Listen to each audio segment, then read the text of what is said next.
জন দিয়ে মিছিল সেই গত অক্টোবরে শুরু হয়েছিল, সেটি পরিণত হতে হতে আজকে হাজারের কোটা ছাড়িয়ে গিয়েছে এবং খুব দ্রুতই, সেদিন কিন্তু বেশি দূরে নয়, অর্ধ লক্ষ লক্ষ লোকের সমাগমে ঢাকা শহর প্রকম্পিত হবে এবং এই প্রকম্পিত হতে হতে খুব দ্রুততার সহিত বঙ্গবন্ধু কন্যা দেশরত্ন শেখ হাসিনা বাংলার বুকে একটি ঐতিহাসিক স্বদেশ প্রত্যাবর্তন নিশ্চিত হবে। সেদিন শুধু শাহজালাল আন্তর্জাতিক বিমানবন্দর নয়, আপনি নিশ্চিত থাকুন, আজকে আমি হলপ করে বলছি, সমগ্র ঢাকা শহরে, ঢাকা সিটি কর্পোরেশনের কোনো একটি জায়গাও তিল ধারণের জায়গা হবে না। সারা বাংলার মানুষ উন্মুখ হয়ে শেখ হাসিনাকে বরণ করে নেওয়ার জন্য ওই ঢাকা শাহজালাল আন্তর্জাতিক বিমানবন্দর উদ্দেশ্যে রওনা করবে। দেখো, আমি মনে করি যে এই লড়াইয়ের টাইম লাইন জনগণই নির্ধারণ করবে এবং এই লড়াইয়ের নির্ধারকও বাংলাদেশের জনগণই থাকবে এবং আন্দোলনের স্বাভাবিক প্রক্রিয়া, কৌশলগত স্বাভাবিক প্রক্রিয়া, সকল বিষয়ের আলোকেই আমি মনে করি যে এই একটি পরিণতির দিকে যাবে এবং বাংলাদেশের নিরপেক্ষ সরকার প্রতিষ্ঠিত হবেই। আপনার কাছে প্রথম প্রশ্ন, মানে ডাকসু নির্বাচনে ৮০% ভোট পড়েছে, ৪০,০০০ ভোট ছিল তার মধ্যে, এবং জাকসু নির্বাচনে বোধহয় ৬০-৬৫% ভোটের কথা বলা হচ্ছে, ১১,০০০ ভোট ছিল, ৮,০০০-এর মতো ভোট পড়েছে। তাহলে ছাত্রলীগ ছাড়া কিংবা আরো বৃহত্তর পরিসরে যদি বলি, আওয়ামী লীগ ছাড়া যে অংশগ্রহণমূলক অন্তর্ভুক্তিমূলক নির্বাচন সম্ভব, উৎসব মুখর পরিবেশে সম্ভব, তার একটা মহড়া বা তার একটা প্রমাণ হিসেবে তো আমরা ধরতে পারি জাকসু নির্বাচনকে। ধন্যবাদ। প্রথমে বলি ৭৫% কেন, বাংলাদেশের সামরিক স্বৈর শাসকদের সময় ১১০% ভোট দেখানোর রেকর্ডও কিন্তু আছে। তো সে কারণে আমি এটিকে নির্দিষ্ট কোনো প্যারামিটার মনে করি না। আরেকটি হচ্ছে যে আমাদের অন্তর্ভুক্তিমূলক নির্বাচনের কিন্তু অনেকগুলো শর্ত আছে। এক হচ্ছে যে প্রার্থী অন্তর্ভুক্তিমূলক হতে হবে, রাজনৈতিক সংগঠন অন্তর্ভুক্তিমূলক হতে হবে, নির্বাচনের পরিবেশটি আপনার লেভেল প্লেইং ফিল্ড থাকতে হবে এবং একই সঙ্গে ফলাফলটিও কিন্তু আপনার ত্রুটিপূর্ণ যেন থাকে সেটি নিশ্চিত করতে হবে। তো এবারের যে ফলাফলটি আছে এটির কোনো শর্তই তো এটি পূরণ করতে পারেনি। আপনার রাজনৈতিক মতের কারণে ভোটার তালিকা থেকে বাদ দেওয়া হয়েছে, প্রার্থী তালিকা থেকে বাদ দেওয়া হয়েছে, বাংলাদেশ ছাত্রলীগের নির্বাচনে অংশগ্রহণ করার সুযোগ দেওয়া হয়নি এবং নির্বাচন পরবর্তী অবস্থা যদি আমরা দেখি যে এই শুধুমাত্র বাংলাদেশ ছাত্রলীগ তো এই নির্বাচনের কোনো পার্ট নয়, তারপরও অন্যান্য যারা নির্বাচনে অংশগ্রহণ করেছে, এমনকি ইসলামী ছাত্র শিবির দুপুর বেলাতেও তাদের যদি সংবাদ সম্মেলন দেখেন, নির্বাচন প্রক্রিয়াকে কিন্তু তারাই প্রশ্নবিদ্ধ করেছে। আরেকটি হচ্ছে যে আমাদের ফলাফলের যে বিষয়টি যদি আপনি দেখেন যে ৭৫% ভোট দেখানো হয়েছে। ঢাকা বিশ্ববিদ্যালয়ে এবার ভোট কেন্দ্র ছিল ৮টি, গত বছর ২০১৯ সর্বশেষ নির্বাচনে ভোট কেন্দ্র ছিল 18টি। ঢাকা বিশ্ববিদ্যালয়ে গত বছর আমাদের মনে আছে যে ভোট কেন্দ্রগুলোতে সন্ধ্যা পর্যন্ত, বিশেষ করে মেয়েদের হল, সন্ধ্যা পর্যন্ত ভোটের লাইন আমরা দেখেছি। এবার কিন্তু দুপুরের পরে, আপনি যদি সংবাদ মাধ্যমও দেখেন, দুপুরের পরে কিন্তু ভোট কেন্দ্রগুলোতে সেই অর্থে ভিড় ছিল না। এবং আপনি যদি জাহাঙ্গীরনগর বিশ্ববিদ্যালয়ের সঙ্গে তুলনা করেন, জাহাঙ্গীরনগর বিশ্ববিদ্যালয়ে ভোটার সংখ্যা কম, ১১,০০০, ১২,০০০ সেখানে ভোটার, ভোটের বুথের সংখ্যা বেশি, কেন্দ্রের সংখ্যাও বেশি, সেখানে কেন্দ্রের সংখ্যা ২১টি, প্রত্যেকটি হলে একটি করে কেন্দ্র রয়েছে। এবং জাহাঙ্গীরনগর বিশ্ববিদ্যালয়ে আপনি যদি খবর নেন, আপনি দেখবেন যে ২ ঘন্টার সময় বাড়িয়ে দেওয়া হয়েছে, সন্ধ্যা ৭টা পর্যন্ত সময় সেখানে বাড়িয়ে দেওয়া হয়েছে। তারপরেও কিন্তু সেখানে ৬৭%, আর ঢাকা বিশ্ববিদ্যালয়ে ৭৫%, ৮০%, নানা ধরনের এই পরিসংখ্যান হচ্ছে। এবং সে কারণে এটি মনে করার যথেষ্ট কারণ রয়েছে যে এটি এক ধরনের কৃত্রিম ফলাফলটি তৈরি করা হয়েছে। আপনি যদি সাধারণভাবেও দেখেন যে ঢাকা বিশ্ববিদ্যালয়ে ৮০০টি বুথে আপনি যদি ৫টা করে ভোটও যদি আপনি জালিয়াতির আশ্রয় নেন, প্রশাসনিক সহযোগিতা নিশ্চিত করেন, কারণ এই বিশ্ববিদ্যালয়ের প্রশাসন কিন্তু জামায়াতি প্রশাসন। কারণ এই বিশ্ববিদ্যালয়ের এই ডাকসু নির্বাচনের টাইম লাইন, ডাকসু নির্বাচনের আগে গঠনতন্ত্র সংশোধন, বিশ্ববিদ্যালয়ের প্রক্টর, সবারই কিন্তু সুনির্দিষ্ট রাজনৈতিক মতাদর্শ রয়েছে। সে কারণে পুরো নির্বাচনটিকে ঢেলে সাজানো হয়েছে বিশ্ববিদ্যালয়ের প্রশাসন। ইসলামী ছাত্র শিবিরকে বিজয়ী করার প্রেক্ষাপট রচনা করাটা ছিল আরেকটি বিষয়। আর আমরা বাংলাদেশ ছাত্রলীগের পক্ষ থেকে আমরা বলতে পারি যে আমরা বাংলাদেশ ছাত্রলীগ যে কোনো প্রতিকূল পরিস্থিতিতে, যে কোনো নির্বাচনে বাংলাদেশ ছাত্রলীগের কর্মীরা যদি অংশগ্রহণ করতো, যে কোনো নির্বাচনে বাংলাদেশ ছাত্রলীগের কর্মীরা সংখ্যাগরিষ্ঠ পদে বিজয়ী হওয়ার মতো সক্ষমতা বাংলাদেশ ছাত্রলীগের কর্মীদের ছিল। এবং আরেকটি বড় কারণ হচ্ছে যে বাংলাদেশ ছাত্রলীগই তো ছাত্র শিক্ষা প্রতিষ্ঠানগুলোতে এখনো ছাত্র সমাজের বৃহত্তর অংশের প্রতিনিধিত্ব করে। সে কারণে আপনি যখন একটি সাংগঠনিক শূন্যতা তৈরি হয় এবং রাজনৈতিক স্পেসটি, ডেমোক্রেটিক স্পেসটি যখন সীমিত করা হয়, তখন সেটিকে কেন্দ্র করে নানা ধরনের দুর্ঘটনা ঘটার সুযোগ থাকে। আরেকটি হচ্ছে যে বাংলাদেশ ছাত্রলীগের এই নির্বাচনটিকে আমরা কিভাবে দেখেছি। আমরা বাংলাদেশ ছাত্রলীগের আমরা বিনয়ের সঙ্গেই বলতে পারি যে বাংলাদেশ ছাত্রলীগের সকল সক্ষমতা ছিল যে আমরা এই নির্বাচনটিকে প্রতিহত করা, কিন্তু আমরা বাংলাদেশের গণতন্ত্রের প্রশ্নটিকে আমরা সবচেয়ে বড় প্রশ্ন হিসেবে দেখেছি। আমাদের মৌলিক, আমরা ছাত্র সমাজের হিসেবে, ছাত্র রাজনীতির গণতান্ত্রিক বাংলাদেশ তৈরি করার প্রশ্নটি এখন সবচেয়ে জরুরি, কারণ গণতান্ত্রিক বাংলাদেশ যদি আমরা তৈরি না করতে পারি তাহলে ক্যাম্পাসগুলোকে গণতান্ত্রিক করা, শিক্ষার্থীদের স্বার্থের প্রতিনিধিত্ব করা এবং শিক্ষার্থীদের সুরক্ষা নিশ্চিত করা সেটি সম্ভব নয়। যে কারণে আমরা এই নির্বাচনটিকে শিক্ষার্থীদের অনুভূতি সেটির প্রতিও আমাদের শ্রদ্ধাশীল ছিল। পরিবর্তিত রাজনৈতিক বাস্তবতায় একটা সহনশীল দৃষ্টিভঙ্গি শিক্ষার্থীদের কাছে আমরা পোষণ করতে চেয়েছি। এবং এই নির্বাচনের ফলাফলটি যদি আপনি দেখেন যে আমাদের আগের কিছু বিষয় যদি আপনি দেখেন যে আমরা এই জুলাই আগস্টের আন্দোলন চলাকালীন সময় বলেছি যে শিক্ষার্থীদের দাবিটি যৌক্তিক, আমরা সেটি পূরণ করতেছি এবং পূরণ আমরা করেছিও। 11 জুলাইয়ের মধ্যে একটি রেসপন্সিবল সংগঠন হিসেবে আমরা কোটা সংস্কার সমস্যার সমাধান করেছি এবং আমরা বলেছি যে আন্দোলনের রিমোট কন্ট্রোলটা আসলে জামায়াত শিবিরের হাতে। এবং এটিও কিন্তু আপনি দেখুন যে আজকে জাহাঙ্গীরনগর বিশ্ববিদ্যালয়ে এদের এই ত্রুটিপূর্ণ নিয়ন্ত্রিত নির্বাচনের ফলাফলে যখন ইসলামী ছাত্র শিবিরের বিজয় দিয়ে আপনি দেখেন, তার মানে এই আন্দোলনের পেছনের যে মূল শক্তিটি ছিল, রিমোট কন্ট্রোলটি যাদের ছিল, নেতৃত্ব যাদের ছিল, নেটওয়ার্কিং যারা করেছে, ঘটনাগুলো যারা সাজিয়েছে, স্ক্রিপ্টটি যারা লিখেছে, সেটা হচ্ছে ইসলামী ছাত্র শিবির। এবং এই নির্বাচনে আপনি দেখুন যে জুলাই আন্দোলনের সঙ্গে আমার যখন ডাকসু নির্বাচনের আগেও কথা হচ্ছিল এই অনুষ্ঠানে, ডাকসু নির্বাচনের তফসিল ঘোষণার পরপরই, তখনও আপনি বলছিলেন যে ছাত্র শিবির আপনি মনে করেন না যে ঢাকা বিশ্ববিদ্যালয়ের ছাত্রছাত্রীরা ছাত্র শিবিরকে বিজয়ী করবে। এখন এই যে ছাত্র শিবিরের রাজনীতির যে জনভিত্তি তৈরি হয়েছে বিশ্ববিদ্যালয়ের ভেতরে, সেটা বুঝতে তো আপনাদের একটা সমস্যা ছিলই। এবং আরেকটি প্রশ্ন হচ্ছে এই যে আপনি এখন বলছেন যে অংশগ্রহণমূলক হয় না সকল দল অংশ না নিলে, তো সকল দলকে অংশ না নিতে দিয়ে বা সকল দল অংশ না নিলেও নির্বাচন করবার তো অনেক বড় বড় উদাহরণ আওয়ামী লীগ সৃষ্টি করে গেছে। কাজেই এখন সেটা বলবার কোনো অধিকার আছে কিনা সেই প্রশ্নটাও একটু সাদ্দাম আপনাকে করে তারপরে ইনানের কাছে যেতে চাই। সাদ্দাম, দেখুন, আওয়ামী লীগের সময় আপনি যদি মোটা দাগে পার্থক্যটা দেখেন, আওয়ামী লীগের সময় তো নির্বাচনটি উন্মুক্ত ছিল, সেটি ছাত্র সংসদ হোক, জাতীয় নির্বাচন হোক। বিএনপি নির্বাচনে অংশগ্রহণ করেনি, সেটি বিএনপি রাজনৈতিক সিদ্ধান্তের বিষয়। আজকে আপনি আইনগতভাবে আওয়ামী লীগকে নিষিদ্ধ করেছেন, নির্বাচন কমিশন থেকে নিবন্ধনটি বাতিল করেছেন, ছাত্রলীগের ছাত্র সংসদ নির্বাচনে অংশগ্রহণ করতে দেননি। এমনকি আওয়ামী লীগের পক্ষে সমর্থন করার কারণে আপনিও সন্ত্রাসী হিসেবে ঘোষিত হতে পারেন যদি বর্তমান যে সন্ত্রাস বিরোধী আইনটি তারা করেছে সেই ধারাগুলো যদি আপনি দেখেন। তো সে কারণে পরিবেশটি কিন্তু বাংলাদেশে আজকে এক ধরনের ফ্যাসিস্ট বন্দোবস্ত প্রতিষ্ঠিত হয়েছে। তো সেই জায়গা থেকে আমি সেটি মনে করি না। আরেকটি হচ্ছে যে ইসলামী ছাত্র শিবিরের যে রাজনীতি, বাংলাদেশের ছাত্র সমাজের জায়গা, ভরসার জায়গা হচ্ছে যে মৌলবাদী অপশক্তিকে প্রতিহত করার জন্য, সাংস্কৃতিক আন্দোলনকে জোরদার শক্তিশালী করার জন্য বাংলাদেশ ছাত্রলীগকে শিক্ষার্থীরা বিকল্প হিসেবে মনে করে। তো যখন বাংলাদেশ ছাত্রলীগের বিকল্পটি শিক্ষার্থীদের সামনে থাকে না, তখন কিন্তু স্বাভাবিকভাবেই শিক্ষার্থীদেরকে নানাভাবে প্রভাবিত করার একটা প্রচেষ্টা সবসময় থাকে। আরেকটি আমি যেটি মনে করি সেটা হচ্ছে যে ইসলামী ছাত্র শিবিরের এই ত্রুটিপূর্ণ নিয়ন্ত্রিত নির্বাচনের যে ফলাফল, এটির মাধ্যমে অবশ্যই একটি চ্যালেঞ্জের জায়গা আছে, সংখ্যার জায়গা আছে, সেটিকে অবশ্যই রাজনৈতিক সচেতনতার ভিত্তিতে দেখতে হবে। কিন্তু আমি এটি মনে করি যে এটি বড় একটা বিগিনিং অফ দ্য এন্ড, আসলে শেষের শুরু। ইসলামী ছাত্র শিবিরের রাজনীতি যে শেষের শুরু, সেটির একটি আমরা এই নির্বাচনের পরবর্তী প্রতিক্রিয়াতে আমি মনে করি যে ভবিষ্যতে এটি একটি মৌলবাদের বিরুদ্ধে, ছাত্র শিবিরের রাজনীতির বিরুদ্ধে একটি ব্যাপক ছাত্র সমাজের, ছাত্র শিবিরের যে নেটওয়ার্কিং, তাদের যে ওয়েলফেয়ার পলিটিক্স, এটি কানেক্টিভিটি, এটি তো প্রভাব রেখেছে। কিন্তু আরেকটি হচ্ছে প্রতারণার রাজনীতি। আপনি বিশ্বাস করেন একটা ধর্মীয় রাজনীতিতে, কিন্তু বিশ্ববিদ্যালয়ের পরিসরে আপনি শিক্ষার্থীদের কাছে যাচ্ছেন লিবারেল ডেমোক্রেসির বার্তা নিয়ে। আপনি বিশ্বাস করেন নারী একটি নির্দিষ্ট পোশাকের মধ্যে আবৃত থাকবে, আপনি নির্বাচনে পোর্ট্রে করার জন্য ভিন্ন ধরনের বাস্তবতা গ্রহণ করছেন।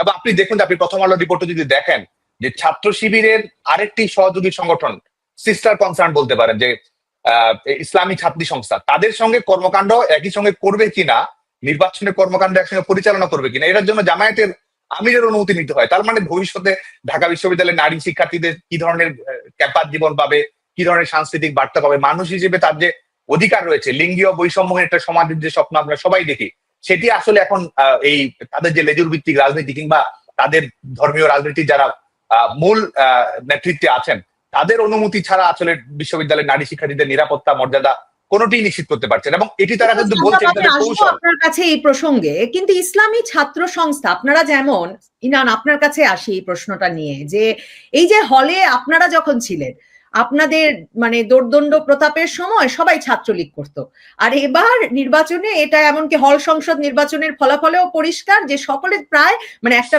বিরাট অংশ ছাত্র শিবিরকে সমর্থন করছে। আর সাদ্দাম যতই ওই যে নারীকে কি স্বাধীনতা দেওয়া হচ্ছে এসব প্রসঙ্গ এনে ইসলামী ছাত্রী সংস্থার রাজনীতিকেও প্রশ্নবিদ্ধ করতে চাক না কেন, ঢাকা বিশ্ববিদ্যালয়ে পড়া প্রাপ্তবয়স্ক একজন তরুণী, মানে একজন নারী শিক্ষার্থী, তিনি যদি নিজ সিদ্ধান্তে ইসলামী ছাত্র সংস্থা করেন, যেটা ইসলামী ছাত্র শিবিরের ছাত্রীদের উইং, সেটা করেন, সেটা নিয়ে তো আপনি প্রশ্ন তুলতে পারেন না। মানে সেই আদর্শকে যদি তিনি পছন্দ করেন, তো আপনারা একদিকে বুঝলেনই না, আপনারা ভাবতেন সবাই ছাত্রলীগ, এখন দেখছেন সবাই ছাত্র শিবির আর ছাত্রী সংস্থা। এই বিষয়টাকে আপনারা কিভাবে দেখছেন? মানে এই আদর্শের কথা, যে কি হবে নারী স্বাধীনতার, এসব প্রশ্ন তুলে তো আসলে কোনো লাভ নেই, কারণ এটা প্রাপ্তবয়স্ক ব্যক্তির নিজস্ব সিদ্ধান্তের ব্যাপার। এই রাজনীতির সাথে আপনারা পারছেন না। জি, ধন্যবাদ আপনাকে। দেখুন, রাজনীতির সাথে পারছি না এই কথাটার সাথে আমি দ্বিমত করছি। কারণ আসলে রাজনীতি কোথায়? রাজনীতি তখনই হবে যখন আপনার রাজনৈতিক চর্চা করার অধিকার থাকবে। আমাদের সেই অধিকারটুকুই তো কেড়ে নেওয়ার অপচেষ্টা আমরা দেখতে পাচ্ছি। আমরা দেখতে পাচ্ছি ছাত্রলীগকে একটি কালা কানুনের মাধ্যমে, কালা আইনের মাধ্যমে নিষিদ্ধ করে আহ বেড়াজালে বদ্ধ করে রাখা হয়েছে, আবদ্ধ করে রাখা হয়েছে। আজকে আমরা দেখতে পাচ্ছি আমার বাংলাদেশ ছাত্রলীগের কর্মী হওয়ার কারণে, সমর্থক হওয়ার কারণে, পদে থাকার কারণে, শুধুমাত্র এই অপরাধে আজকে কয়েক লক্ষ ছেলেমেয়েকে ক্লাস করতে দেওয়া হচ্ছে না, পরীক্ষা দিতে দেওয়া হচ্ছে না। অনেক ক্ষেত্রে তারা নিজেদের শিক্ষা প্রতিষ্ঠানে গিয়ে মব সন্ত্রাসের শিকার হচ্ছে, সম্মুখীন হচ্ছে, আহত হচ্ছে, এমনকি মেরে ফেলার নজিরও কিন্তু আমরা দেখেছি। আমরা জাহাঙ্গীরনগর বিশ্ববিদ্যালয়ে আমাদের ভাই শামীম মোল্লা, ছাত্রলীগের তিনি নেতা ছিলেন জাহাঙ্গীরনগর বিশ্ববিদ্যালয়, তার ক্যাম্পাসে কিন্তু তাকে পিটিয়ে মেরে ফেলা হয়েছে। ঢাকা বিশ্ববিদ্যালয়ের তোফাজ্জল মানসিকভাবে ভারসাম্যহীন, তিনি কখন কোন এক যুগে বরগুনায় একটি ইউনিয়ন ছাত্রলীগের নেতা ছিলেন, এই পরিচয়টি নিশ্চিত হওয়ার পর কিন্তু সেই পাগলকেও এই মব সন্ত্রাস ছাড় দেয়নি, পিটিয়ে মেরে ফেলেছে। তো এরকম একটি বাস্তবতায় রাজনীতি করতে পারছি না বলার থেকে বরং বলা উচিত রাজনীতিটা করতে দেওয়া হচ্ছে না এবং রাজনৈতিক অধিকারটুকু চর্চার সুযোগ দেওয়া হচ্ছে না। আর যে বিষয়টি আপনি বলেছেন, হ্যাঁ, একজন প্রাপ্তবয়স্ক ছেলে মেয়ে সে ছাত্রলীগ করবে, ছাত্রদল করবে, নাকি সে কোনো ধর্মান্ধ গোষ্ঠীর রাজনৈতিক ছায়াতলে যাবে, নাকি সে বাম সংগঠন করবে, এটি একান্তই তার নিজস্ব ব্যক্তিগত ব্যাপার। সে সংগঠন নাও করলে সেটিও তার ব্যক্তিগত বিষয়। সে কি করবে এই ডিসিশন নেওয়ার সক্ষমতা শুধুমাত্র তারই রয়েছে এবং এই ডিসিশন নেওয়ার অধিকার এবং এই ডিসিশন নেওয়ার জায়গায় ছাত্রলীগ বা আমি বা আপনি বা অন্য কারোই কোনো হস্তক্ষেপ করার সুযোগ রয়েছে বলে আমরা অন্তত মনে করি না। তবে এখানে কয়েকটি প্রশ্ন থেকে যায় যে আপনি যে বিষয়টি বলছেন যে হঠাৎ করে এত শিবির থেকে এলো, তারা যে ভয়ের রাজত্ব কায়েম করেছে, তারা যে হুমকি ধামকি দিয়ে, আপনারা যে বিস্মিত সেটা নিয়ে প্রশ্ন করছি। হঠাৎ করে এসেছে তো আমি মনে করছি না, কারণ শিবির তো দীর্ঘ সময় ধরেই সাংগঠনিক কার্যক্রম চালাচ্ছিল। জি, তারা তাদের কার্যক্রম চালাচ্ছে। এটাকে আসলে সাংগঠনিক কার্যক্রম না বলে চোরাগুপ্তা কার্যক্রম বললেই বেশি শ্রুতিমধুর হয় বলে বা বেশি প্রাসঙ্গিক হয় বলে আমরা মনে করি।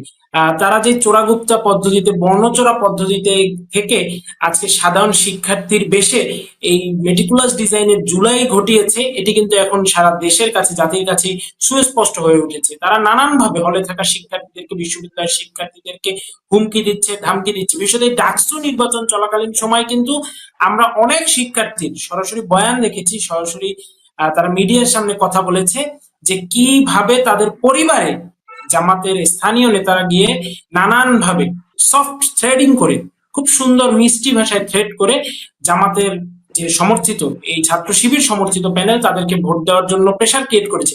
এটি কিন্তু অনেক শিক্ষার্থীরা বলেছে এবং বিভিন্ন পত্র পত্রিকা, ইলেকট্রনিক এবং প্রিন্ট মিডিয়া এসেছে, সামাজিক যোগাযোগ মাধ্যমে এসেছে, আমরা সেটি দেখেছি। এবং অনেক প্রার্থীরা তো সরাসরি অভিযোগ করেছেন, যারা এই জামাতের সাথে বিভিন্নভাবে কানেক্টেড, এই শিবিরের সাথে বিভিন্নভাবে কানেক্টেড, এরকম প্রার্থীরা আমরা সরাসরি দেখেছি। যে আব্দুল কাদের নামে যে ছেলেটি, হেংলা পাতলা একটি ছেলে, সেই ছেলেটিও কিন্তু নিজ থেকেই বলেছে যে জামাতের নেতারা বিভিন্ন বাড়িতে বাড়িতে গিয়ে কিভাবে হুমকি ধামকি দিচ্ছে এবং কিভাবে তারা সফট থ্রেডিং করে শিক্ষার্থীদেরকে বাধ্য করছে যেন তাদের সমর্থিত প্যানেলে ভোট দেয়। একটি রিয়েল সিনারিও ঢাকা ইউনিভার্সিটি এখন কি, এটি বুঝতে হলে আমরা দু একদিন আগেই দেখলাম ঢাকা বিশ্ববিদ্যালয়ের একটি ক্যান্টিনে একজন মেসিয়ার, ঢাকা বিশ্ববিদ্যালয়ের ক্যান্টিনে কারা কাজ করে বয় হিসাবে, যারা খাবারটা সার্ভ করে, আমরা কিন্তু সবাই জানি। আপনি নিজেও ঢাকা ইউনিভার্সিটিতে পড়াশোনা করেছেন, স্টুডেন্ট ছিলেন, আপনি জানেন ওরা খুবই হতদরিদ্র, একেবারে গ্রাম থেকে আসা ছেলে এরাই কাজ করে। তো কে হাফ প্যান্ট পরে খাবার সার্ভ করবে এটা পর্যন্ত এখন তারা ডিসাইড করে দেয় এবং সেই ক্ষেত্রে তারা থ্রেট করে, তারা বিভিন্ন দোকানে জরিমানা করে বেড়াচ্ছে, রীতিমতো একটা মবের রাজত্ব কায়েম করে ফেলেছে। তা সুতরাং এই ক্ষেত্রে শিক্ষার্থীদের কিছুটা ভয় আছে, আতঙ্ক আছে, আশঙ্কা আছে। ঢাকা বিশ্ববিদ্যালয়ে কারা পড়ে?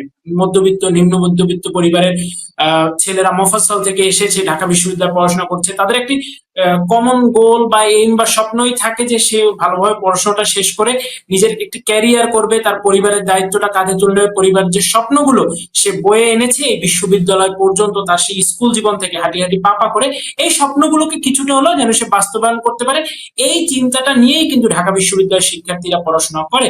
কিন্তু এই যে তাদের স্বপ্ন যেন ধূলিসাৎ না হয়ে যায়, শিবিরের রোষানলে পড়ে, শিবিরের মবতন্ত্রের শিকার হয়ে, শিবিরের মব সন্ত্রাসের শিকার হয়ে শিক্ষার্থীরা যেন নিজেদের শিক্ষা জীবনকে ব্যাহত না হয়, এটাকে রক্ষা করার জন্যই এখন শিবিরের ছায়াতলে থেকে নিজেদেরকে বাঁচানোর চেষ্টা করছে। তাদের কাছে তো কোনো বিকল্প নেই। তারা দেখছে যখনই কেউ কথা বলছে, যখনই কেউ বর্তমান বাস্তবতা নিয়ে কথা বলছে, তখনই তার উপরে হামলা হচ্ছে, তাকে দোসর টোসর এই সেই বিভিন্ন হাঙ্গামা করে ট্যাগ লাগিয়ে কিভাবে মারা হচ্ছে। আমরা দেখেছি বিভিন্ন বিশ্ববিদ্যালয়ের শিক্ষার্থীদেরকে, কোনো এক সময় হয়তো বা সে ছাত্রলীগের রাজনীতির সাথে যুক্ত ছিল অথবা ছাত্রলীগের মিটিং মিছিলে গিয়েছে, এরকম ছেলেদেরকেও হলে পেয়ে কিভাবে প্রহার করে, এমনকি প্রচন্ড ইনসাল্টিং ভাবে জুতার মালা পরিয়ে টরিয়ে এই শিবিরের ছেলেরা কিভাবে মবতন্ত্রের বাস্তবায়ন করেছে, কিভাবে মবতন্ত্রের পিকচারাইজ করেছে, আমরা কিন্তু সেটি দেখেছি। আমরা দেখেছি বিশ্ববিদ্যালয়ের বিভিন্ন পর্যায়ে শিক্ষকদের উপরে কি ধরনের অন্যায়, অত্যাচার, অসদাচরণ করা হয়েছে, আপনারাও দেখেছেন, আমরা সবাই দেখেছি। তা সুতরাং এই যে বিশ্ববিদ্যালয়গুলোতে একটি ভয়ের রাজত্ব, একটি সন্ত্রাসের রাজত্ব কায়েম করে, মানে এক সময় স্লোগান হতো শিক্ষা প্রতিষ্ঠানগুলোতে, আমরা শুনেছি, আমাদের সময় খুব বেশি দেখার সুযোগ হয়নি, কারণ আমাদের বিশ্ববিদ্যালয় জীবনটা মূলত বিদ্যানন্দিনী শেখ হাসিনার শাসনামলেই হয়েছে। তো এই কারণে শিক্ষা সন্ত্রাস একসাথে চলতে পারে না, এরকম একটি স্লোগান নাকি বিশ্ববিদ্যালয়গুলোতে একসময় হতো। এটি দেখার মতো দুর্ভাগ্য আমাদের হয়নি, কিন্তু এখন কিন্তু আবার এরকম একটি বাস্তবতা বিশ্ববিদ্যালয়গুলোতে চলে এসেছে যে শিক্ষার্থীদের মুখে এই স্লোগান আবার শোনা যাচ্ছে যে শিক্ষা সন্ত্রাস একসাথে চলতে পারে না। শেখ হাসিনা সামরিক আমি এখানে একটু ইনানকে থামাই যে মানে নানা রকম কৌশলের কথা এসেছে ইনানের কথায়। এক চোরাগোপ্তা যেই কথা কিন্তু ছাত্রদল ক্যাম্পেইনে ব্যাপকভাবে বলেছে, গুপ্ত রাজনীতির কথা, কিন্তু ছাত্র শিবিরের জনপ্রিয়তা, সমর্থন, ভোট তাতে কমাতে পারে নাই। তো সেই রাজনৈতিক কৌশল নিয়ে যেমন প্রশ্ন তুলেছেন ইনান, তেমনি তিনি বলেছেন যে সাধারণ শিক্ষার্থীরাও একরকমের সার্ভাইভালের জন্য ভয়েও হয়তো ছাত্র শিবিরকে সমর্থন করছেন। আবার তিনি যখন ওই যে এখন কিভাবে ছাত্রলীগের সাথে কোনোভাবে যুক্ত ছিল ভাবলেও ছাত্রদের পেটানো হচ্ছে, তখন আমার মনে পড়ছে যে আপনি নিশ্চয়ই লক্ষ্য করেছেন যে ডাকসু নির্বাচনের এই বিজয়কে কিন্তু ডাকসু ভিপি সাদিক কায়েম তিনি আবরার ফাহাদ যাদের উদ্দেশ্যে উৎসর্গ করেছেন। বুয়েটে ছাত্রলীগ নেতা কর্মীদের হাতে পিটিয়ে মারা হয়েছিল যেই ছেলেটিকে, সেই আবরার ফাহাদের উদ্দেশ্যে সে মানে সাদিক কায়েম এই বিজয়কে উৎসর্গ করেছেন। কাজেই কৌশলের তো নানা রকম কথা হচ্ছে। সর্বশেষ যে কৌশলের কথা শুনলাম মির্জা আব্বাসের মুখে, সেটা হচ্ছে আপনারা ছাত্র শিবিরকে জিতিয়ে দিয়েছেন, ছাত্রলীগের ভোট দিয়ে মির্জা আব্বাস মনে করছেন না হলে ছাত্র শিবিরের এত ভোট থাকতে পারে না। আপনাদের কৌশলই আপনাদের কাছে ফেরত আসছে কিনা, যে পেটানোর রাজনীতি শুরু করেছিলেন সেটা আপনাদের এখন পিটিয়ে মারছে কিনা সেই প্রশ্ন। আর এই প্রশ্ন সাথে যে আপনারাই এখন ছাত্র শিবিরের পাশে দাঁড়াচ্ছেন কিনা, মির্জা আব্বাসের মতো নেতা সেই সন্দেহ না হলে কেন করছেন? ধন্যবাদ। আমরা কিন্তু বলছি যে আমাদের এই নির্বাচনকে কেন্দ্র করে আমাদের আগ্রহের জায়গাটি ছিল না, কারণ আমরা বাংলাদেশে একটা নিরপেক্ষ সরকার প্রতিষ্ঠা করে অন্তর্ভুক্তিমূলক নির্বাচন আয়োজন করার বিষয়টি আমাদের জন্য সবচেয়ে জরুরি। কারণ আপনি দেখুন, যারা আজকে নির্বাচনে এখানে ডেমোক্রেসি তো অবশ্যই কম্পিটিটিভ ডেমোক্রেসি হতে হবে, তো যারা এখানে আজকে অংশগ্রহণ করেছে সবাই কিন্তু সরকারি দল, সেটি ইসলামী ছাত্র শিবির হোক, সেটি এনসিপির বাকশাস হোক আর ছাত্রদল হোক। এবং এটির মধ্যেও কিন্তু শিক্ষার্থীরা দেখুন যে জুলাই বিপ্লব আন্দোলনের তারা তাদের ভাষায় স্টেক হোল্ডার ছিল এনসিপি, তাদের ছাত্র সংগঠন, তারা কিন্তু রীতিমতো প্রত্যাখ্যাত হয়েছে, এক ধরনের ভূমিধস পরাজয়ের শিকার হয়েছে। ছাত্র দল যেটি বিএনপি, বাংলাদেশের অনেক বড় একটি রাজনৈতিক দল, তারাও কিন্তু একটা শোচনীয় পরাজয়ের শিকার হয়েছে। তো শিক্ষার্থীরা কিন্তু রায় দিচ্ছে। আমি মনে করি যে এই ত্রুটিপূর্ণ এই নিয়ন্ত্রিত নির্বাচনের মধ্যেও কিন্তু শিক্ষার্থীরা তো স্বাভাবিকভাবে প্রায়োরিটির ভিত্তিতে তাকে রায় প্রদান করতে হয়, এবং সেটির মাধ্যমে তারা কিন্তু ইতিমধ্যেই যেহেতু ছাত্রলীগের যেটি শিক্ষার্থীদের জন্য সহজ স্বাভাবিক একটি পছন্দ হওয়ার সুযোগ ছিল, সেই ছাত্রলীগকে যেহেতু আপনি নির্বাচনের বাইরে রেখেছেন, তো শিক্ষার্থীরা তো কাউকে না কাউকে পরাজিত করতে হবে। এবং সেটিরও একটি রিফ্লেকশন কিন্তু আমরা দেখতে পাচ্ছি যে গত 12 মাস ধরে যে ধরনের চাঁদাবাজি রাজনীতি হয়েছে, দৌরাত্মের রাজনীতি হয়েছে, সুপারিশের রাজনীতি হয়েছে, মব সন্ত্রাস, পিটিএ মারার ঘটনাগুলো ঘটেছে, সেটিরও কিন্তু এক ধরনের বহিঃপ্রকাশ বলে আমি মনে করি। আর আপনি আরেকটি যেটি বলছেন সেটি হচ্ছে যে এই নির্বাচনকে কেন্দ্র করে বাংলাদেশ ছাত্রলীগের কৌশল, আমাদের কৌশল যেটি সেটি আমরা স্পষ্ট করে আমরা বলেছি যে আমাদের লক্ষ্য প্রায়োরিটি কি। আর বিএনপির একজন জাতীয় নেতা, তার প্রতি সম্মান রেখে বলছি যে এটি সঠিক নয়, এবং এটি সঠিক না। আমি ছোট্ট একটা উদাহরণ দিয়ে যদি বলি, সেটা হচ্ছে আপনি দেখবেন যে জগন্নাথ হল, যেই হলটি আপনি বলতে পারেন যে আমাদের রাজনৈতিক ভাবে আমাদের মুক্তিযুদ্ধের অঙ্গীকারের কারণে, আদর্শিক কারণে, বৈচিত্র্যের কারণে এই হলটি আমাদের রাজনীতি এবং আমাদের আদর্শের জন্য বাংলাদেশ ছাত্রলীগ একটি শক্তিশালী জায়গা করে রয়েছে। বেশিরভাগ হলেই তাই রয়েছে। বিশেষভাবে যদি বলি, সেখানে সেই হলেও কিন্তু ছাত্র দলের প্রার্থী তাদের নিয়ন্ত্রিত নির্বাচনে সবচেয়ে বেশি ভোট পেয়েছে। সেই নির্বাচনে জিএস পদে ছাত্র ইউনিয়নের যিনি রয়েছেন তিনি ভোট বেশি পেয়েছেন। তো এদিক থেকে এটি বলার কোনো কারণ নেই যে যে আলোচনাটি তিনি নিয়ে এসেছেন, এটি সম্পূর্ণভাবেই আমি মনে করি যে তাদের বরং আত্মবিশ্লেষণে যাওয়া উচিত যে কি কারণে এই শোচনীয় পরাজয়ের শিকার হলো।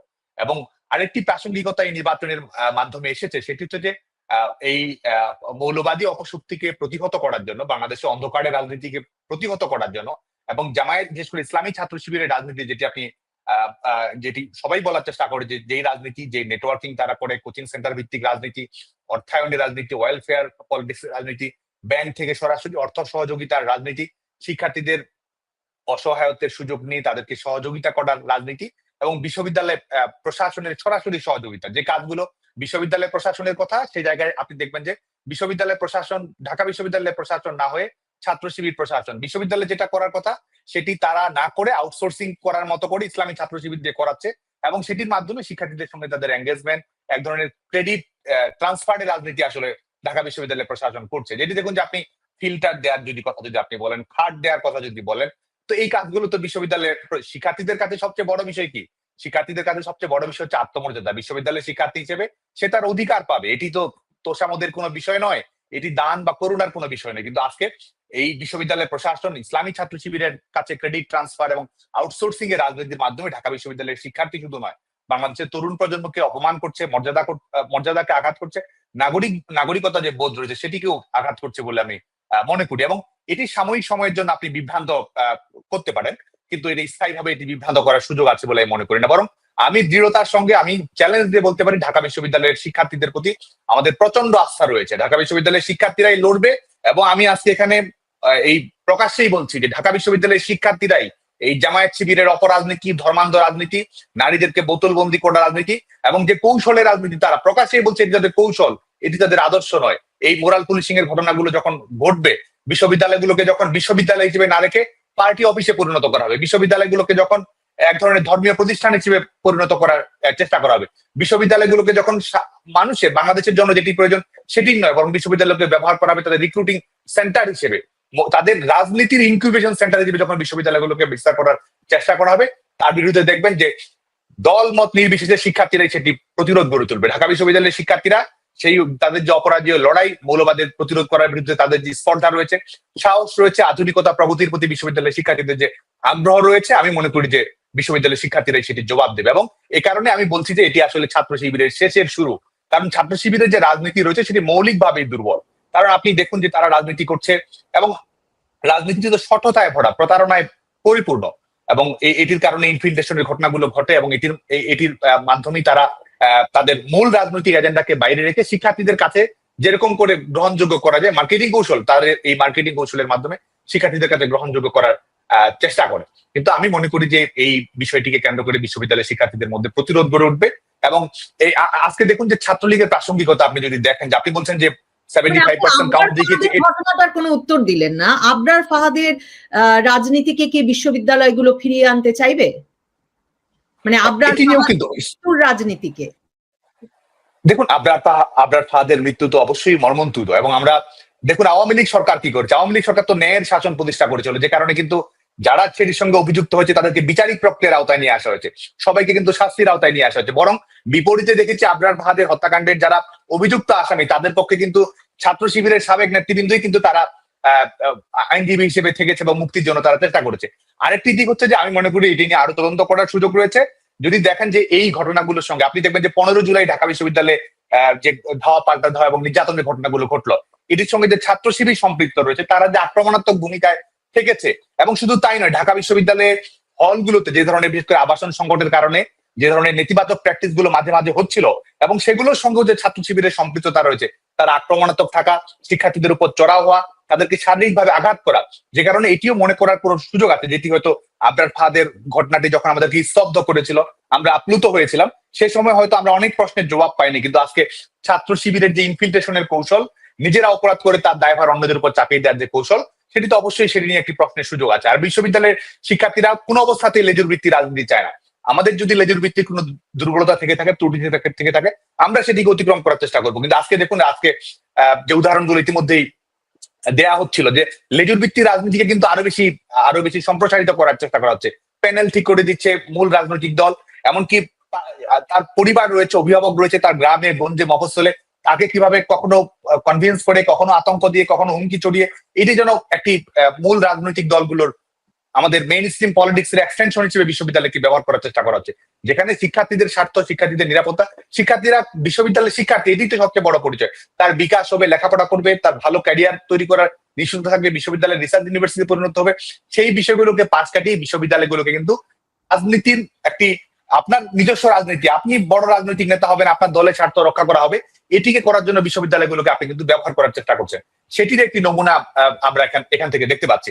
এবং আমরা মনে করি যে এটি ঢাকা বিশ্ববিদ্যালয়ের শিক্ষার্থীরা শুধু নয়, আমাদের বিশেষ করে আপনি এই 5ই আগস্ট পরবর্তী ছাত্র রাজনীতি, আমি ছাত্রলীগের প্রাসঙ্গিকতার প্রসঙ্গটি বিশেষ করছি, সেটি হচ্ছে, দেখুন আজকে 5 আগস্টের পরে বাংলাদেশে মবের শাসন চালু হয়েছে, মবের মুল্লুক চালু হয়েছে, নারীরা নিপীড়নের শিকার হয়েছে, মোরাল পুলিশিং এর ঘটনা বেড়েছে, গোটা দেশব্যাপী মাজারগুলোতে আক্রমণ করা হয়েছে, মন্দিরে আক্রমণ করা হয়েছে, সংখ্যালঘুরা নির্মম নির্যাতন নিষ্পেষণের শিকার হচ্ছে। আপনি দেখুন যে আজকে কিন্তু যে বৃহত্তর সামাজিক সাংস্কৃতিক প্রতিরোধটা হওয়ার কথা ছিল ছাত্রদের তরফ থেকে, সেটি কিন্তু কিছুটা মাত্রা অনুপস্থিত রয়েছে। এবং এই কারণে আমি মনে করি যে বাংলাদেশ ছাত্রলীগের দমন পীড়নের মাধ্যমে এই নিস্তব্ধ করে দেওয়ার যে প্রচেষ্টা, এটি হচ্ছে যে এই প্রশ্নগুলো যেন না আসে, পাল্টা প্রশ্ন তৈরি না হয়, যে ইসলাম ও ফ্যাসিজমের রাজনীতি বাংলাদেশে তৈরি করার চেষ্টা করা হচ্ছে, সেই ক্ষমতার ভরকেন্দ্রকে যেন প্রশ্ন না করা যায় বাংলাদেশে, সেই কারণে কিন্তু এই প্রেক্ষাপটটি তৈরি হয়েছে। কিন্তু এর মধ্যেই বিশ্ববিদ্যালয়ের শিক্ষার্থীরা, বাংলাদেশের স্কুল কলেজ মাদ্রাসা সকল বিশ্ববিদ্যালয়ের শিক্ষার্থীরা ধীরে ধীরে রুখে দাঁড়াবে।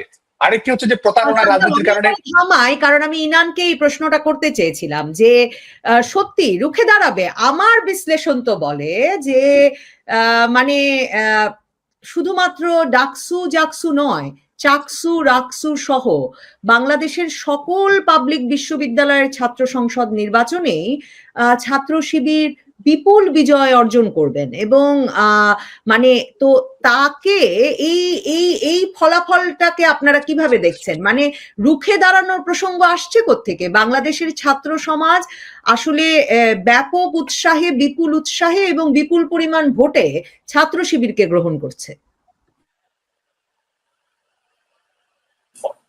ধন্যবাদ। দেখুন, একটি কারচুপির নির্বাচন, ডাকসু নির্বাচন আমি বলবো সরাসরি কারচুপির নির্বাচন। এখানে স্মার্ট ইলেকশন ইঞ্জিনিয়ারিং বা স্মার্ট ইলেকশন মেকানিজমের মধ্য দিয়ে ছাত্র শিবিরের এই প্যানেলকে বিজয়ী করা হয়েছে এবং ভালো সংখ্যক ভোটেই বিজয়ী করা হয়েছে।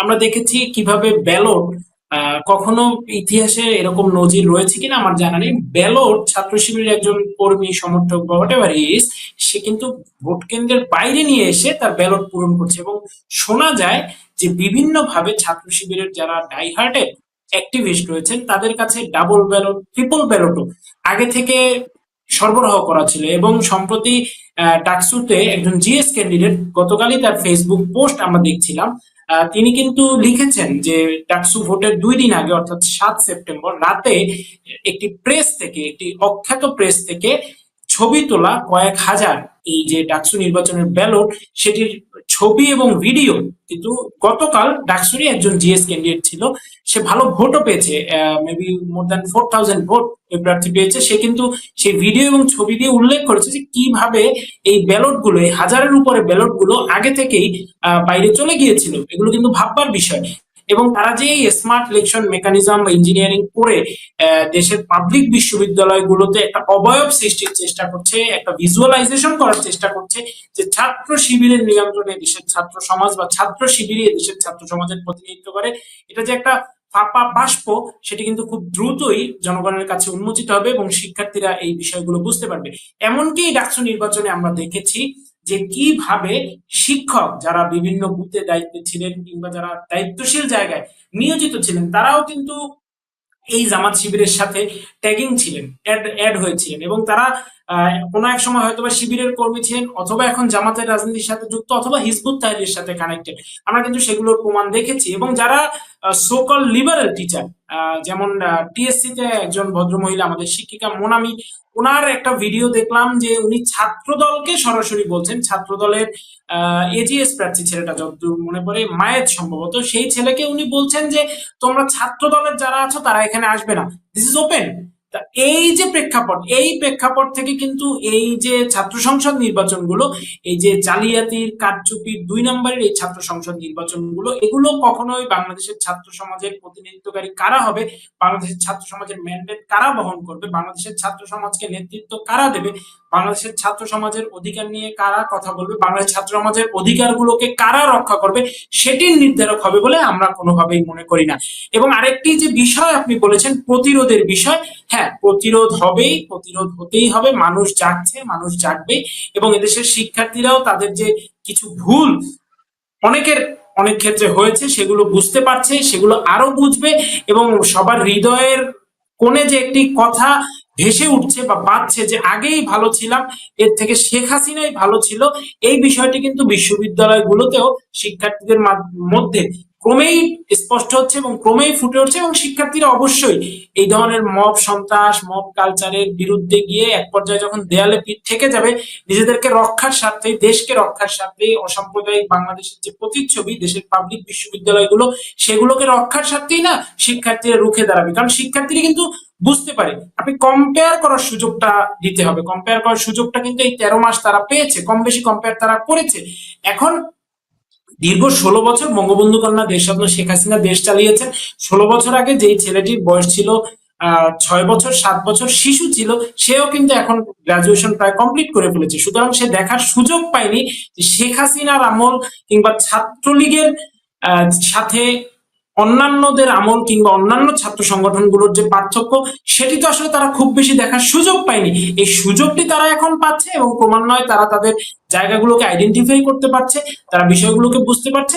এবং এটি সময়ের সাথে সাথে এই ভুল বোঝাগুলো, এই কম্পারিজন গুলো, যে কে বেটার, কে বেস্ট, কে গুড, এগুলো তারা আরো বুঝতে পারবে। এবং এগুলো বোঝার সাথে সাথে এই যে ধর্মান্ধ গোষ্ঠী, মৌলবাদী গোষ্ঠী, এদের বিরুদ্ধে এরা তৎপর হবে এবং একটি প্রতিরোধ অবশ্যই গড়ে উঠবে। এবং এই প্রতিরোধের মধ্য দিয়ে বাংলাদেশে যে ধর্মান্ধ গোষ্ঠীর রাজনীতি রয়েছে, ধর্মান্ধ গোষ্ঠীর বাংলাদেশকে একটি সাম্প্রদায়িক রাষ্ট্রে পরিণত করার যে অপচেষ্টা রয়েছে, এর চিরস্থায়ী কবর রচিত হবে। সেদিন কিন্তু আসলে খুব বেশি দূরে নয়। আমরা সেই দিনের আলোকছটা ইতিমধ্যেই প্রত্যক্ষ করতে পারছি এবং সারা দেশে এর প্রতিফলন খুব শীঘ্রই হবে। সাদ্দাম, এই যে আপনি আপনার কথার শুরুতেই বলেছিলেন, মানে আলোক ছটার কথা বলে শেষ করলেন ইনান, আর আপনি আপনার শুরুতেই বলেছিলেন আপনারা চাইলেই নাকি ডাকসু নির্বাচন প্রতিরোধ করতে পারতেন।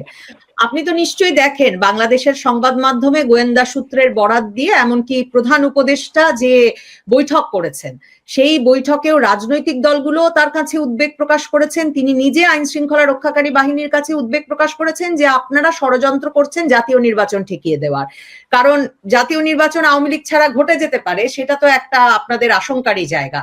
তো আপনারা কি সেই যে মানে যেই আপনাদের এই যে জাতীয় নির্বাচন ঠেকিয়ে দেওয়ার যে মানে উদ্যোগ, সেটাকে খুব স্বাভাবিকভাবেই প্রধান উপদেষ্টা সহ রাজনৈতিক দলগুলো, বাংলাদেশের অনেক সংবাদ মাধ্যম ষড়যন্ত্র হিসেবে আখ্যা দিচ্ছে।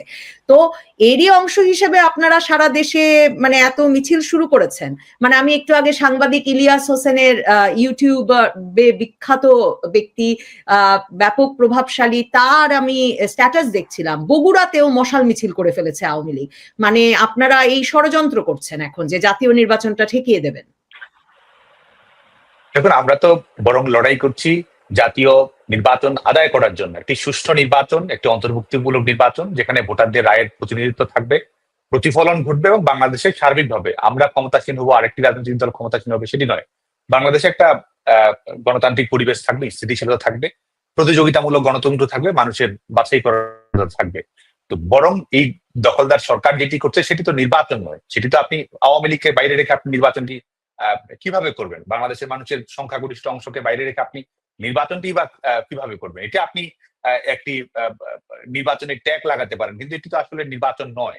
আওয়ামী লীগ তো বরং নির্বাচন করার চেষ্টা করছে, যেটি সত্যিকার অর্থে জাতীয় নির্বাচন হবে এবং এটি হবেই। আমি আপনাকে এটি জোরের সঙ্গে বলতে পারি, আপনি যদি একটি নির্বাচন করেন আওয়ামী লীগকে বাইরে রেখে, জোর জবরদস্তি করে সেখানে সেটি কোনো অবস্থাতেই যে গণতান্ত্রিক বৈধতা, নৈতিক বৈধতা, আন্তর্জাতিক বৈধতা এবং বাংলাদেশের গণতান্ত্রিক স্থিতিশীলতা এর কোনো কিছুই নিশ্চিত করতে পারবে না।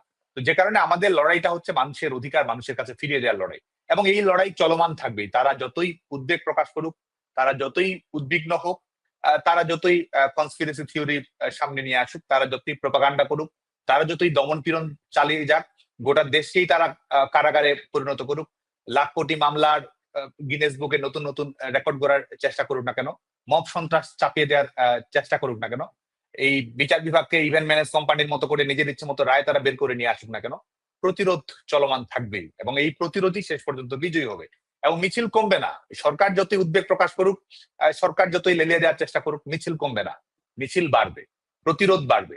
ঝটিকা মিছিল এখন লাখো মানুষের মিছিলে পরিণত হবে। এটি একটি নিউ নর্মাল, এটি এই দখলদার সরকারকে উপলব্ধি করতে হবে এবং সেটি উপলব্ধি করেই একটি এই ক্ষমতা হস্তান্তর করে, নিরপেক্ষ সরকারের কাছে ক্ষমতা হস্তান্তর করে এই নির্বাচনটি করার সুযোগ করে দিতে হবে। এবং আপনি দেখুন যে শুধুমাত্র একটি হচ্ছে যে খবরগুলো দেখছিলাম, তাতে দেখছিলাম নিষিদ্ধ ঘোষিত ছাত্রলীগ মানে আপনাদের দল, তারা অনেক ক্ষেত্রেই মুখ্য ভূমিকা রাখছে এই মিছিলগুলো মানে সংগঠনে এবং নেতৃত্ব দিতে। গ্রেপ্তারের তালিকাতেও তা বোঝা যাচ্ছে। কিন্তু সাদ্দাম, আপনারা এই অস্থিতিশীলতা কেন সৃষ্টি করতে চাইছেন দেশে? মানে আপনি দেশ তো অস্থিতিশীল না, তো মিছিল কমবে না কেন? আপনারা নিষিদ্ধ, আপনারা কেন এই অস্থিতিশীলতা ঘটাবেন?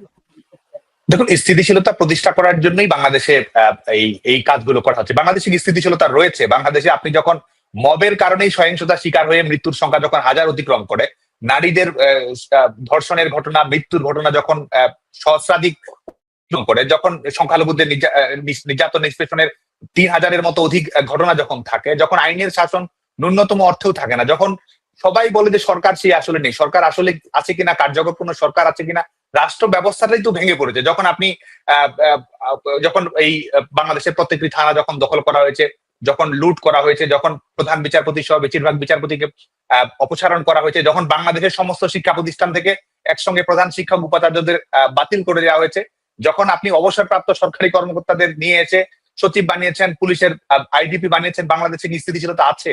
বাংলাদেশে কি স্থিতিশীলতা যদি থাকতো, বাংলাদেশে আপনার রেকর্ড গুলো কি সেটি বলে? বাংলাদেশে কি জিডিপি বেড়েছে?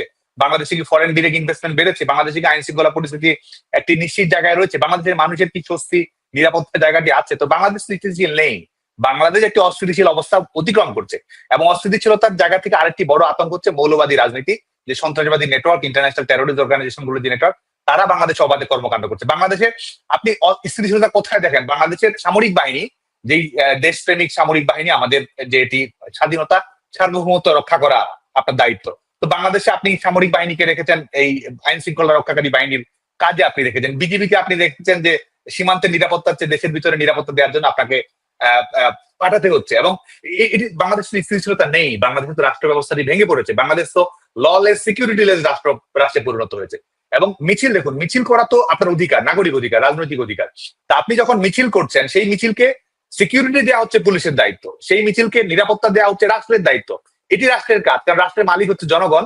তো জনগণের সেই সিকিউরিটিটা আপনি দেবেন। তো আপনি তো মিছিল করাটাকে অপরাধ মনে করছেন। তো তার মানে বাংলাদেশ তো আসলে রাষ্ট্র নেই, বাংলাদেশে তো আইনের শাসন নেই। তো সেটি প্রতিষ্ঠা করার জন্য আমরা লড়াই করছি। আজকে দেখুন যে পার্টি অফিস, আওয়ামী লীগের পার্টি অফিস গুলো কি পরিণত করা হচ্ছে, দেশব্যাপী লাখ লাখ মানুষের।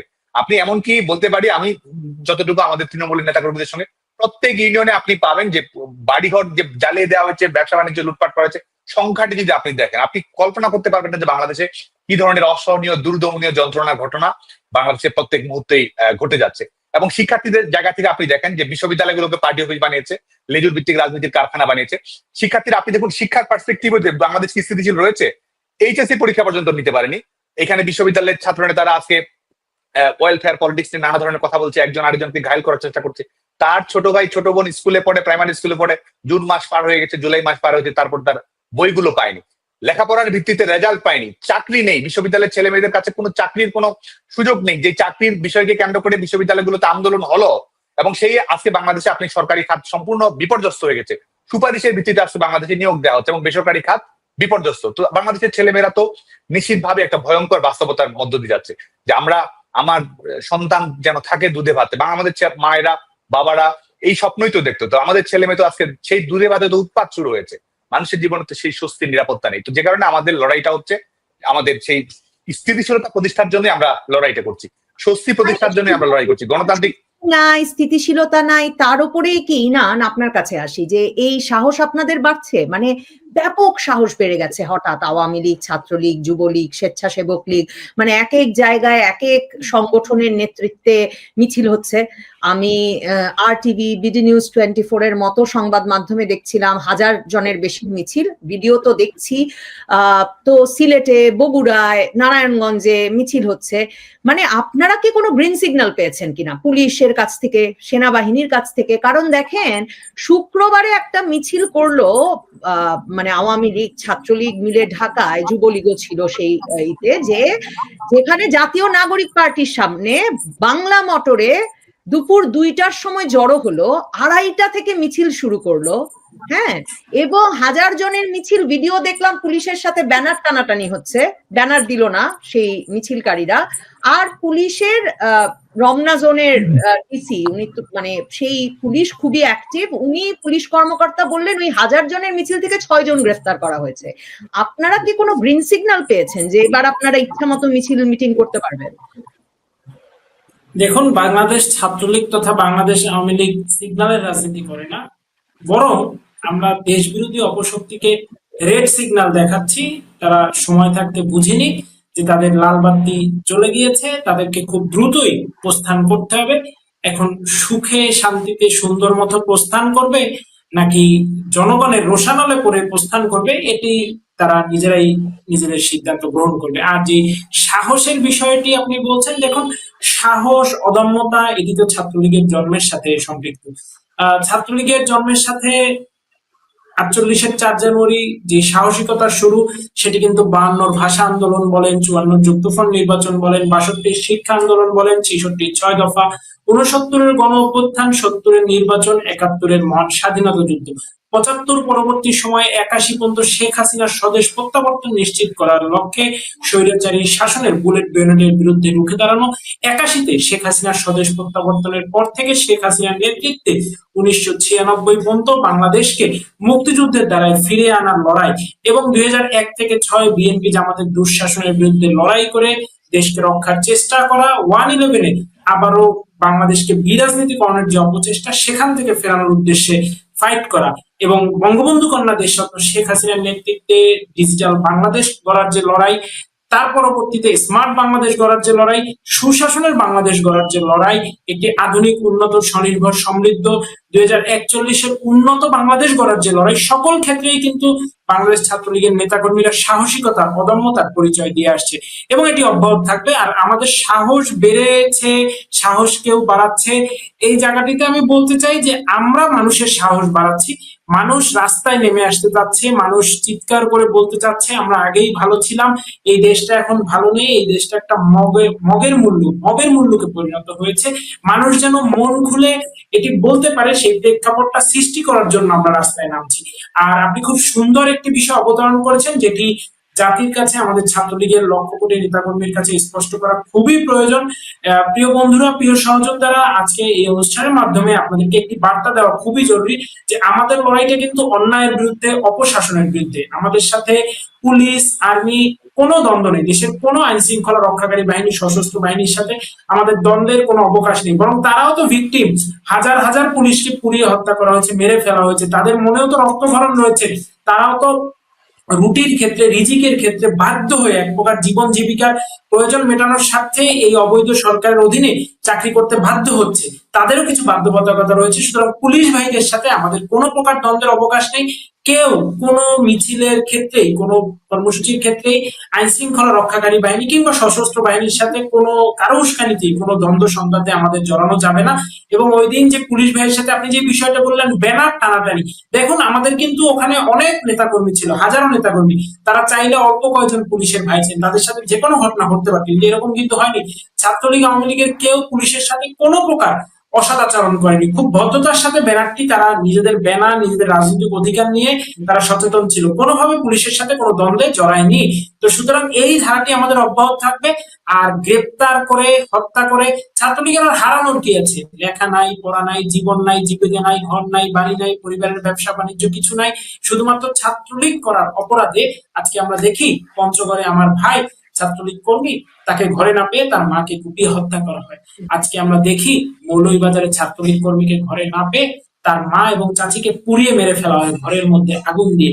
এর থেকে আর হারানোর কি আছে? আর কি হারাবো? হারানোর তো আর কিছু নেই। আজকে আমার শামীম মোল্লা ভাইকে রাস্তায় পিটিয়ে মেরে ফেলা হয়, ছাত্রলীগের অগ্রজ মাসুদ ভাইকে, পঙ্গু একটা মানুষ, আজ থেকে বহু বছর আগে তার পায়ের রক্ত কেটে ফেলা হচ্ছে, সেই মাসুদ ভাইকে পিটিয়ে পিটিয়ে, সে বেচারা একটু পানি খেতে চাচ্ছিল মৃত্যুর সময়, সেই পানি পর্যন্ত তাকে নসিব হওয়ার সুযোগ দেওয়া হয়নি, সেই মাসুদ ভাইকে পিটিয়ে পিটিয়ে মেরে ফেলা হয়েছে। আমাদের হারানোর আর কি আছে? আজকে আমাদের লক্ষ লক্ষ ছাত্রলীগের ছেলেমেয়েরা ক্লাস করতে পারছে না, পরীক্ষা দিতে পারছে না। আরে ভাই, ছাত্রলীগের ছেলেমেয়েদের প্রথম শব্দটি কি? ছাত্র, ছাত্রী।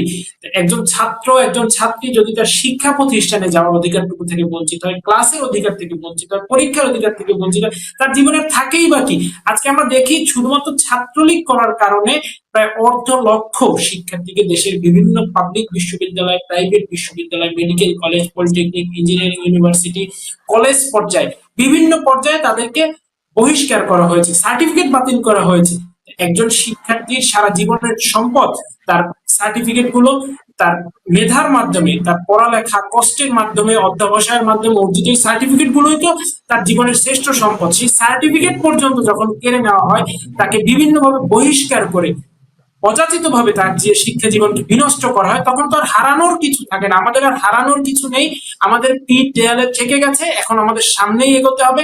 আমাদের এই দুঃশাসন থেকে, অপশাসন থেকে, এই ইউনুসীয় শাসন থেকে, মগের মুল্লুক থেকে, মবের মুল্লুক থেকে নিজেদেরকে রক্ষা করতে হবে, দেশ মাতৃকাকে রক্ষা করতে হবে, 56,000 বর্গ মাইলের যে সার্বভৌম বাংলাদেশ, সেটিকে রক্ষা করতে হবে। এটির আর বিকল্প নেই। এই বুঝটুকু, এই জ্ঞানটুকু সবার মধ্যেই এখন চলে এসেছে ছাত্রলীগের, এবং এই কারণে আমাদের মিছিলগুলো বড় হচ্ছে। আমাদের যে 10 জন 12 জন দিয়ে মিছিল সেই গত অক্টোবরে শুরু হয়েছিল, সেটি পরিণত হতে হতে আজকে হাজারের কোটা ছাড়িয়ে গিয়েছে, এবং খুব দ্রুতই, সেদিন কিন্তু বেশি দূরে নয়, অর্ধ লক্ষ, লক্ষ লোকের সমাগমে ঢাকা শহর প্রকম্পিত হবে।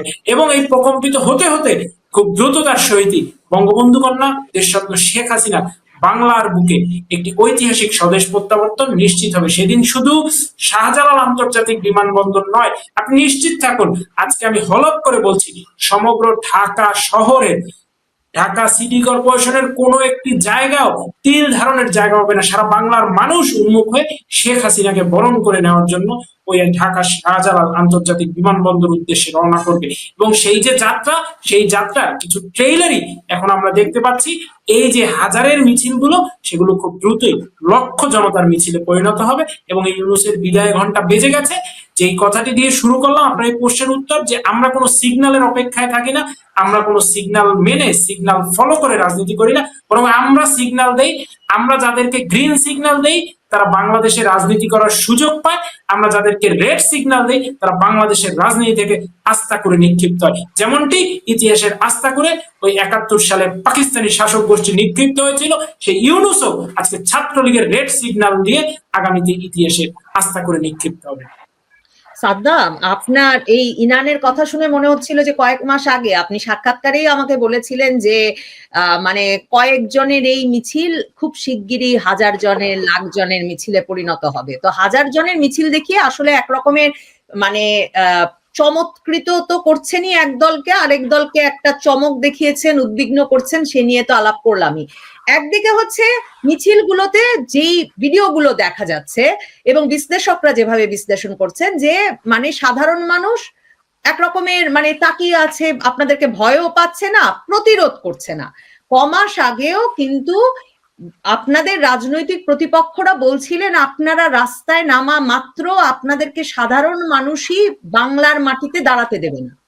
এবং ওই যে একরকম আপনাদেরকে আগস্টে উৎখাত করা হয়েছে, জুলাইয়ে ঢাকা বিশ্ববিদ্যালয় থেকে ছাত্রলীগ উৎখাত হয়েছে, এই কথাগুলো মিলিয়ে যে বিশ্লেষকেরা এই কথা বলতেন, তারা একরকমের চমকিত এবং হতাশ হচ্ছেন বলে যদি ধরে নেই। আপনাদের সাহস বাড়ার পেছনে কি কাজ করছে? আপনার দিল্লিতে শেখ হাসিনার সঙ্গে দেখা হয়েছে শুনেছিলাম, এই খবর জানি। আমরা শুনছি এস আলম মানে টাকা দিয়েছে, ব্যাপক বিরাট পরিকল্পনা নিয়ে আওয়ামী লীগ নামছে, সেপ্টেম্বরে ঢাকা দখল করে ফেলবে। অন্যদিকে সাধারণ মানুষ আপনাদেরকে উৎখাত করতে চাইছে না, আবার মিছিলেও নাকি যোগ দিচ্ছে। আমি ডিডি নিউজে পড়ছিলাম, মিছিলে যোগদানকারীরা বলেছেন যে পাশ থেকে এসে এসে মিছিলে যোগ দিয়ে সংখ্যা বাড়িয়ে দিচ্ছে। সব মিলিয়ে আপনারা কি মানে ঢাকা দখলের জন্য প্রস্তুত? মানে ইনানের কথা শুনে মনে হলো এটা নয়া দিগন্ত আমার দেশের খবর না, মানে আপনারা আসলেই ভাবছেন একদিন ঢাকা দখল নেবেন আর শেখ হাসিনা প্লেনে করে নামবেন? ধন্যবাদ। প্রথমে যদি বলি সেটা হচ্ছে যে এই ছাত্র জনতা টার্ম এবং এটির মাধ্যমে মবকে বৈধতা দেয়, এটি আমি বরং বলবো যে এটি জুলাইয়ের 14, 15, 16 তারিখ থেকে এটি মঞ্চস্থ হয়েছে এবং ধানমন্ডি 32 নম্বর ভেঙেছে কারা, সেটি বাংলাদেশের মানুষের কাছে স্পষ্ট। গোটা বাংলাদেশে শিক্ষা প্রতিষ্ঠানগুলোতে তাণ্ডব কারা চালিয়েছে, বিএনপি, জামায়াত শিবির, ছাত্রদল সহ সুনির্দিষ্ট রাজনৈতিক দল। কিন্তু আপনি বলে দিচ্ছেন, বলার সময় বলে দিচ্ছেন যে সাধারণ জনগণের সঙ্গে এটির কোনো সম্পৃক্ততা নেই। সাধারণ জনগণ, আওয়ামী লীগের নেতাকর্মী, শিক্ষা প্রতিষ্ঠান, আমাদের মুক্তিযুদ্ধের স্মারক কোনো কিছুতে আঘাত করেনি, বরং সেটি রক্ষা করার জন্যই সাধারণ মানুষ কাজ করেছে। এবং সাধারণ মানুষের আপনি টেন্ডারটা নিয়ে নিয়ে নিজের ইচ্ছে মতো সেটিকে ব্যবহার করছেন এবং অতি ব্যবহার এটিও জীর্ণ হয়ে গেছে। আজকে বাংলাদেশের মানুষ কিন্তু এটি বিশ্বাস করে না, বরং এটি এক ধরনের কৌতুক হিসেবে মানুষের কাছে প্রতিভাত হচ্ছে। আর আরেকটি বিষয় সেটি হচ্ছে যে আপনি যেটি বললেন সেটি হচ্ছে যে আমাদের এই লড়াইটা তো যেহেতু গণতন্ত্রের লড়াই, ন্যায় বিচার প্রতিষ্ঠার লড়াই, এমনকি জুলাই আগস্টে যারা হত্যাকাণ্ডের শিকার হয়েছে এই সরকার তো তাদেরকে ইন্ডেমনিটি দিয়েছে, এই সরকার তো নিরপেক্ষ তদন্তের কোনো সুযোগ দেয়নি। এবং সে কারণেই কিন্তু সেটি ন্যায় বিচারের প্রশ্ন হোক, মানবাধিকারের প্রশ্ন হোক, গণতন্ত্রের প্রশ্ন হোক, স্থিতিশীলতা, অর্থনৈতিক নিরাপত্তার প্রশ্নটি হোক, তা আমাদের কিন্তু এই লড়াইয়ের অনেকগুলো আইনি, নৈতিক, রাজনৈতিক, গণতান্ত্রিক দিক রয়েছে। তো এই সংগ্রাম স্বাভাবিকভাবেই বিজয়ী হবে। এই সংগ্রামকে আপনি কতদিন রুদ্ধ করতে পারবেন সেটিরও কিন্তু একটি টাইম লাইন রয়েছে। তো আমরা মনে করি যে আমরা একটা সেই লড়াইয়ের একটা পরিস্থিতির মধ্যে রয়েছি এবং এই লড়াইটা চলমান থাকবে। এবং আমাদের যে বিষয়টি আপনি বললেন, আমাদের প্রিয় নেত্রী বঙ্গবন্ধু কন্যা দেশরত্ন শেখ হাসিনা, তিনি কিন্তু এই লড়াইয়ের তার জায়গাটি কি, প্রেরণাটি কি বা সম্পৃক্ততাটা কিন্তু জনগণের সঙ্গে, শুধুমাত্র আওয়ামী লীগের নেতাকর্মী, ছাত্রলীগের নেতাকর্মী নয়, তৃণমূলের মানুষ, শিক্ষক, বুদ্ধিজীবী, পেশাজীবী, সাংবাদিক, কৃষক, শ্রমিক, রিক্সা চালক, গার্মেন্টস শ্রমিক, প্রবাসী শ্রমিক, এই মেহনতি মানুষের সঙ্গে কিন্তু শেখ হাসিনা নিবিড় ভাবে যোগাযোগ রক্ষা করে যাচ্ছেন। এবং এই মেহনতি মানুষের দোয়া, ভালোবাসা, ভরসাই কিন্তু শেখ হাসিনার সত্যিকারের ব্যাংক ব্যালেন্স। এটি হচ্ছে শেখ হাসিনার রাজনীতিতে বিনিয়োগকারী হচ্ছে বাংলাদেশের জনগণ, কোনো এস আলম বা কোনো অন্য কেউ নয়। এবং বাংলাদেশের জনগণই সেই জায়গাটি তৈরি করে দেবে বলে আমি মনে করি। এবং মানুষ কিন্তু সেই জায়গাটাই স্বতঃস্ফূর্ত ভাবে সাড়া দিচ্ছে, কারণ বাংলাদেশের মানুষ সবাই আওয়ামী লীগ করে বা করবে এটি বাস্তবতা কিংবা এটি আমরা চাই এটি তো নয়, কিন্তু বাংলাদেশের মানুষ তো এটা দেখতে চায়। এমনকি আপনি জিজ্ঞেস করবেন যারা তৃণমূলের নেতাকর্মী, তারাও কিন্তু দেখবেন যে অনেকেই বলবে যে সবাই প্রতিযোগিতামূলক রাজনীতি থাকুক, গণতান্ত্রিক রাজনীতি থাকুক, এই জায়গাটা কিন্তু সবাই চায়, বাংলাদেশের মানুষই সেটি চায়, বাংলাদেশের বেশিরভাগ সংখ্যাগরিষ্ঠ জনগণই এটি চায়। কিন্তু আজকে যখন আপনি আওয়ামী লীগকে ঘায়েল করছেন, দমন পীড়ন করছেন, রাষ্ট্রকে দমন পীড়ন যন্ত্র হিসেবে ব্যবহার করে সেই কাজটা করার চেষ্টা করছেন, মানুষ তো এটি কোনোভাবেই মেনে নেবে না। মানুষকে আপনি হয়তো একটা কবরের শান্তি প্রতিষ্ঠা করতে পারেন অন্যায় নির্যাতনের স্টিমরোলার প্রতিষ্ঠা করার মাধ্যমে, কিন্তু মানুষ শেষ পর্যন্ত তার শেষ কথা বলবেই। সে কারণে আমাদের মিছিলগুলোতে কিন্তু মানুষ সমর্থন পাচ্ছে, মানুষ স্বতঃস্ফূর্ত ভাবে অংশগ্রহণ করছে, সাড়া দিচ্ছে এবং আশ্রয়ও দিচ্ছে ছাত্রলীগের নেতাকর্মী, আওয়ামী লীগের নেতাকর্মীদেরকে সহযোগিতা করা, তাদের নিরাপত্তা নিশ্চিত করা, প্রত্যেকটি ক্ষেত্রে কিন্তু মানুষ এগিয়ে আছে। আমাদের বিশ্ববিদ্যালয়গুলোতে ছাত্রলীগের ছেলে মেয়েদের সঙ্গে যোগাযোগ করে সাধারণ শিক্ষার্থীরাই কিন্তু করছে, অথচ অনেকের সঙ্গে কিন্তু যোগাযোগ নেই, তার সেজন্য তাকে স্বস্তি দেয়া, তাকে ভরসার জায়গাটা দেয়া, তো সাধারণ শিক্ষার্থীরাই কিন্তু সেটি করছে। যে কারণে আমি মনে করি যে এই লড়াইটা চলমান থাকবে। এই লড়াইয়ের রাস্তা একটাই, এই লড়াই কেবল বেগবান হবে। এই লড়াইয়ের এই ফয়সালা হচ্ছে একটাই, সেটি হচ্ছে যে নিরপেক্ষ সরকার প্রতিষ্ঠিত হবে, বাংলাদেশের গণতান্ত্রিক প্রত্যাবর্তন হবে এবং সেটির মাধ্যমে বাংলাদেশের জনগণের রায়টি প্রতিষ্ঠিত হবে। শেখ হাসিনার লক্ষ্য কিন্তু সেটি, একটি গণতান্ত্রিক সরকার প্রতিষ্ঠা করা, বাংলাদেশের মানুষের অধিকারের নিশ্চয়তা দেওয়া, বাংলাদেশে স্থিতিশীলতা তৈরি করা, বাংলাদেশের যে সার্বভৌমত্ব রয়েছে, যে সার্বভৌমত্বকেও আজকে কম্প্রোমাইজের বিষয়বস্তুতে পরিণত করা হয়েছে, যে স্বাধীনতাকেও আজকে দর কষাকষির বিষয়বস্তুতে পরিণত করা হয়েছে। আপনার ক্ষমতার থাকা না থাকার বিষয়টিকে আপনি বাংলাদেশের অস্তিত্বের প্রশ্নটির সঙ্গে আপনি জুড়িয়ে দিচ্ছেন। আপনি আপনার আওয়ামী লীগকে দমন করার জন্য আপনি মৌলবাদী রাজনৈতিক দলগুলোকে পৃষ্ঠপোষকতা দিচ্ছেন, যেটি বাংলাদেশের যে সোশ্যাল ফ্যাব্রিক সেটিকে আসলে নষ্ট করে দিচ্ছে। আমাদের এই দক্ষিণ এশিয়ার স্থিতিশীলতা সেটিকে কোনোভাবে হুমকির মুখে ফেলে দিচ্ছে। তো যে কারণে এই সরকার কিন্তু জুয়া খেলছে বাংলাদেশের জনগণের জীবন নিয়ে, বাংলাদেশের জনগণের ভবিষ্যৎ নিয়ে, আমাদের প্রজন্মের ভবিষ্যৎ নিয়ে। তো সে কারণে আমি মনে করি যে লড়াই অনিবার্য, প্রতিরোধ অনিবার্য এবং বিজয়ও অনিবার্য হবে বলেই এটি আমাকে সুস্পষ্ট সেপ্টেম্বরে মনে নাকি হচ্ছে। ঢাকা দখল করতে চেয়েছিলেন, গোয়েন্দা তথ্য ছিল। তো সেপ্টেম্বরে ঢাকা দখল করতে পারবেন? দেখো, আমি মনে করি যে এই লড়াইয়ের টাইমলাইন জনগণই নির্ধারণ করবে এবং এই লড়াইয়ের নির্ধারকও বাংলাদেশের জনগণই থাকবে এবং আন্দোলনের স্বাভাবিক প্রক্রিয়া, কৌশলগত স্বাভাবিক প্রক্রিয়া, সকল বিষয়ের আলোকেই আমি মনে করি যে এই একটি পরিণতির দিকে যাবে এবং বাংলাদেশের নিরপেক্ষ সরকার প্রতিষ্ঠিত হবেই এবং নিরপেক্ষ সরকারের অধীনে নিরপেক্ষ নির্বাচনের মাধ্যমেই বাংলাদেশে এই সমস্যাটির একটি সমাধান হবে। যতদিন না আপনি নিরপেক্ষ সরকারের অধীনে নিরপেক্ষ একটি নির্বাচন আপনি করতে পারছেন, ততদিন পর্যন্ত আপনি দেখবেন, আপনি এটি নিশ্চিতভাবে মনে করবেন যে বাংলাদেশের গণতন্ত্রের সংকটটি, স্থিতিশীলতার সংকটটি থেকেই যাচ্ছে। তো আমি মনে করি যে এই টাইম লাইনটি বড় এগিয়ে আসবে, কারণ মানুষের ক্ষোভ, মানুষের অসন্তোষ, মানুষের উপর যে ধরনের নির্যাতন নিষ্পেষণ হয়েছে, সে কারণে কিন্তু মানুষের ক্ষোভ এবং প্রতিরোধের স্পৃহাটি ক্রমান্বয়ে আরো বাড়ছে এবং আওয়ামী লীগের নেতাকর্মীদের যে সাংগঠনিক শক্তি রয়েছে, ছাত্রলীগের নেতাকর্মীদের যে সাংগঠনিক শক্তি রয়েছে, ছাত্রলীগের নেতাকর্মীরা তো সেটি প্রমাণ করেছে। সাহসের সমুদ্রের মতো বাংলাদেশের ছাত্রলীগের নেতাকর্মীরাই তো একটা গণতান্ত্রিক স্রোত গোটা বাংলাদেশে তারা তৈরি করার চেষ্টা করছে এবং ছাত্রলীগই সেটি করবে। এবং আমি বিশ্বাস করি যে কারণ শুধুমাত্র দলীয় শক্তির বহিঃপ্রকাশ হিসেবে এটি আমি মনে করি না, বরং সময়ের প্রয়োজনেই বাংলাদেশ ছাত্রলীগের নেতাকর্মীরা এটি বাস্তবায়ন করবে। তরুণ প্রজন্মের ভবিষ্যতের নিরাপত্তা নিশ্চিত করার জন্যই বাংলাদেশে ছাত্রলীগের ছেলেমেয়েরা সেটি করবে, কারণ আমাদের ব্যক্তিগত স্বার্থ, নিজেদের দলীয় স্বার্থ, প্রভাব, প্রতিপত্তি, ক্ষমতা, অর্থবিত্ত সেটি নয়। আমরা বাংলাদেশে গণতন্ত্র প্রতিষ্ঠিত করতে চাই।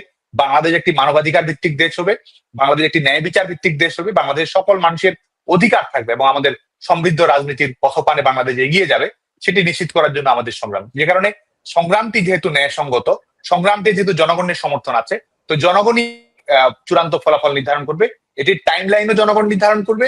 এই আন্দোলনের পরিণতি, আন্দোলনের সফলতার গল্পটিও জনগণই লিখবে বলে মনে করি।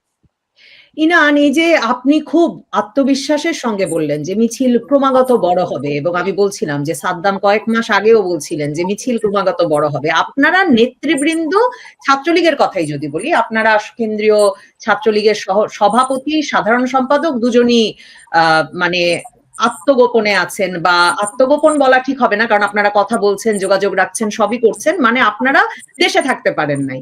আপনারা সংগঠনটাকে এত দ্রুত সংগঠিত করলেন কি করে? মানে আওয়ামী লীগের তো কোথাও কোনো সংগঠন নাই, আমরা অনেক বছর শুনলাম, ক্ষমতায় থেকে থেকে সংগঠন নাই। মানে এই সময়ে এত মামলা, গ্রেফতার, আপনারা যে নির্যাতনের কথা বলেন, এসবের পরেও সংগঠনগুলো সংগঠিত হলো কি করে? এই যে ঢাকার বাইরে এই এত রকম মিছিল, কখনো মশাল মিছিল, কখনো ঝটিকা মিছিল, ব্যানার চলে এসেছে এখন, ফেস্টুন চলে এসেছে এখন, মানে সংগঠিত করছেন কি করে আপনারা এই দলগুলোকে?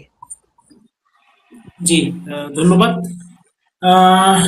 সংগঠন আসলে আমাদের আওয়ামী লীগ, ছাত্রলীগ, যুবলীগ, স্বেচ্ছাসেবক লীগ, শ্রমিক লীগ, কৃষক লীগ, যুব মহিলা লীগ, মহিলা আওয়ামী লীগ, যেই সংগঠনই বলি না কেন, আমাদের সবারই অভিভাবক একজন, বঙ্গবন্ধু কন্যা দেশরত্ন শেখ হাসিনা। এবং শুধু বাংলাদেশ নয়, আমার মনে হয় বিশ্বের ইতিহাসে এইরকম কোন সংগঠক আর কখনো এসেছেন কিনা, এটি আসলে একটি গবেষণার বিষয়।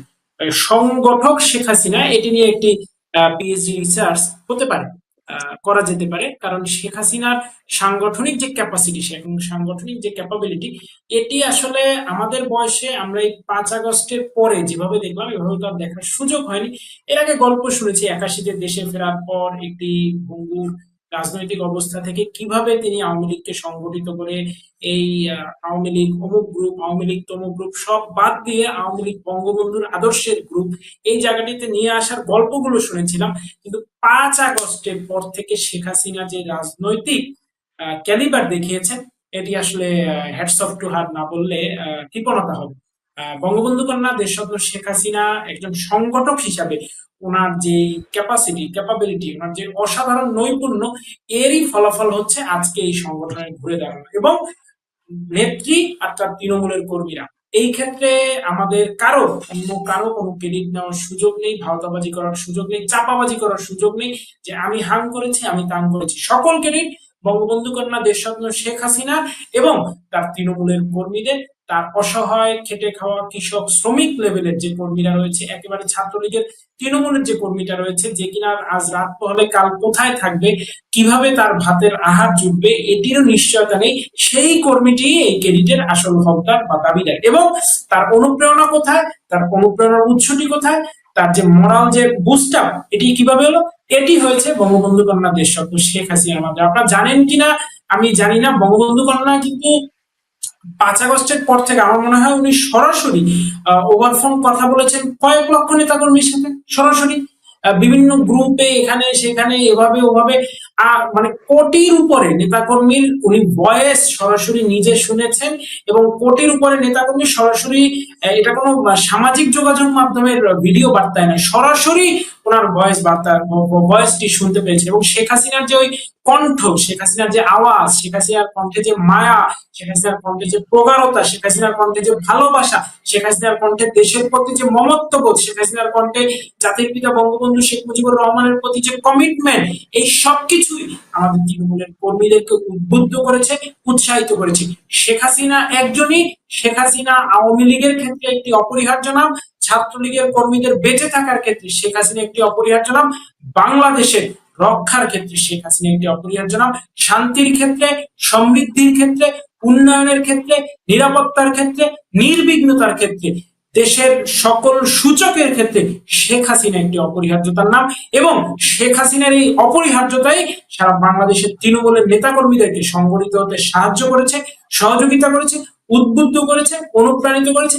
আমরা যারা নেতা গোছের রয়েছি, বরং আমরা শেখ হাসিনার বার্তাগুলোই এই তৃণমূলের নেতাকর্মীদের কাছে আমাদের যে চেইনগুলো রয়েছে, চ্যানেলগুলো রয়েছে, সেগুলোতে পৌঁছে দেওয়ার চেষ্টা করছি। এবং সেই বার্তা নিয়ে তৃণমূলের কর্মীরা আজকে শেখ হাসিনার প্রশ্নে আপোষহীনতার লড়াইয়ে, আজকে বাংলাদেশের প্রশ্নে আপোষহীনতার লড়াইয়ে, লাল সবুজের পতাকার প্রশ্নে আপোষহীনতার লড়াইয়ে, আমার সোনার বাংলা আমি তোমায় ভালোবাসি এই জাতীয় সঙ্গীতের প্রশ্নে আপোষহীনতার লড়াইয়ে, নারী স্বাধীনতা, নারীর অধিকারের প্রশ্নে আপোষহীনতার লড়াইয়ে, এবং একটি অসাম্প্রদায়িক বাংলাদেশের প্রশ্নে আপোষহীনতার লড়াইয়ে সামিল হয়েছে।